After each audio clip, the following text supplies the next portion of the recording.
بسم اللہ الرحمن الرحیم۔ السلام علیکم پیارے اسلام کے پیارے پیارے دوستو، ہم آپ کو پیارے اسلام میں خوش آمدید کہتے ہیں۔ امید ہے کہ آپ سب ایمان اور تقوی کی بہترین حالت میں ہوں گے۔ آج ہم آپ کی خدمت میں ایک دکھ بھری داستان لے کر آئے ہیں۔ یہ داستان ایک ماں اور بیٹے کی ہے۔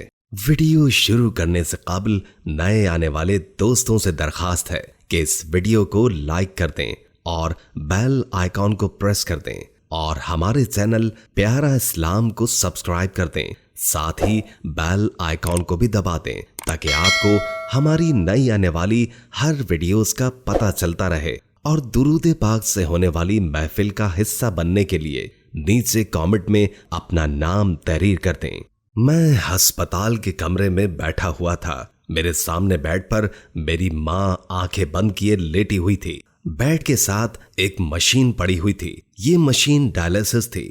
وہ زندگی سے بھری آنکھیں آج بند تھیں۔ یہ مشین تقریباً آدھے کمرے کا احاطہ کیے ہوئے تھی۔ میری ماں کے گردے ضائع ہو گئے تھے، جو میرا آخری سہارا ہے۔ ڈائلیسس ایک مشین ہی تھی جو میری ماں کے گردے چلا رہی تھی۔ یہ عمل بہت تکلیف دہ ہوتا ہے۔ میں اس کے سامنے سے ہٹ جاتا کیونکہ مجھ سے اس کی تکلیف برداشت نہیں ہوتی تھی۔ میں ان کا ہاتھ پکڑے بیٹھا سہلا رہا تھا۔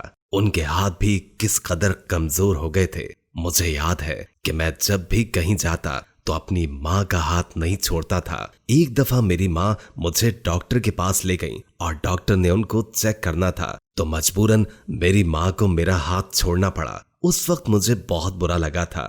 مجھے ہمیشہ ہی ڈر تھا کہ اگر میں ان کا ہاتھ چھوڑ دوں تو وہ کہیں گم ہو جائیں گی۔ میرے بابا بہت سخت مزاج آدمی تھے۔ ایک تو وہ فوج میں تھے اور دوسرا دنیا کی سختیوں نے انہیں سخت مزاج بنا دیا تھا۔ لیکن اب جب میں یہ سوچتا ہوں تو میرے بابا اتنے سخت مزاج نہیں تھے، بلکہ میری ماں بہت نازک مزاج تھی۔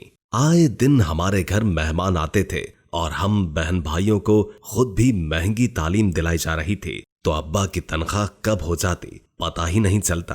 اسی وجہ سے میں نے اپنی ماں کو چھپ کر روتے ہوئے دیکھا ہے۔ ہم 3 بہن بھائی ہیں۔ میرا ایک بھائی کاروبار کے سلسلے میں دوسرے ملک چلا گیا اور بہن کی شادی ہو گئی۔ ماں جب ہسپتال میں تھی ان دنوں ابا شہر سے باہر بہت دور تھے۔ وہ کوشش کر رہے تھے کہ کسی طرح ان کو چھٹی مل جائے۔ بھائی بھی پاکستان آنے کی کوشش کر رہے تھے لیکن ان کو ویزے میں کچھ مسئلہ بن رہا تھا۔ میں حقیقت و خیال کی دنیا میں تھا۔ کبھی ہسپتال کے کمرے میں سے چلا جاتا تو کبھی واپس آ جاتا۔ میرا دل مسلسل بے سکونی کا شکار تھا۔ مجھے ماں کے گم ہونے کا ڈر تھا۔ مجھ سے ان کی حالت دیکھی نہیں جا رہی تھی۔ یہ ایک پھولوں سے رنگ برنگا کمرہ تھا۔ میری ماں کو پھولوں کا بہت شوق تھا۔ انہوں نے ہی یہ کمرہ سجایا تھا۔ میرے بابا 3 ماہ کے بعد گھر واپس آ رہے تھے اور بھائی بھی دوسرے ملک سے آ رہا تھا۔ اس طرح 5 سال کے بعد ہم سب اکٹھے ہو رہے تھے۔ میں اپنی ماں کی خوشی سے چہکتے چہرے کو دیکھ رہا تھا کہ اچانک میرے کاندھے پر کوئی ہاتھ رکھتا ہے اور میں مڑ کر جب دیکھتا ہوں تو وہ میرے بابا ہوتے ہیں اور یہ کمرہ ہسپتال کے کمرے میں بدل جاتا ہے۔ میں حقیقت میں لوٹ آتا ہوں۔ وہ دن کتنے خوبصورت تھے۔ بابا مجھے گلے لگاتے ہیں۔ ایک ہفتہ گزر جاتا ہے۔ ماں کی حالت مزید بگڑ جاتی ہے۔ ڈاکٹر ہمارے پاس آتے ہیں اور کہتے ہیں کہ ان کے پاس آج ہی کا دن ہے، آپ ان کے کفن کا انتظام کر لیں۔ کل یوم عاشور ہے اور سب کچھ بند ہوگا، اسی لیے آپ آج ہی کفن کا بندوبست کر لیں۔ ڈاکٹر کی بات سن کر جیسے میری روح تک ہل گئی ہو۔ میری ماں بھی زندہ ہے اور میں ان کے کفن کا انتظام کروں۔ اس دن موسلا دھار بارش ہو رہی تھی۔ میں کفن کا انتظام کرنے کے لیے نکل گیا۔ میرے آنسو بارش نے چھپا دیے تھے۔ میرا دل رو رہا تھا۔ میں ایک دکان پر گیا اور ان کو کفن کا کہا۔ دکاندار نے مجھ سے پوچھا کہ میت بڑی ہے یا چھوٹی۔ اس کی بات سن کر میں نے رونا شروع کر دیا۔ میرا دل چاہا کہ میں چیخ چیخ کر بتا دوں کہ میری ماں بھی زندہ ہے۔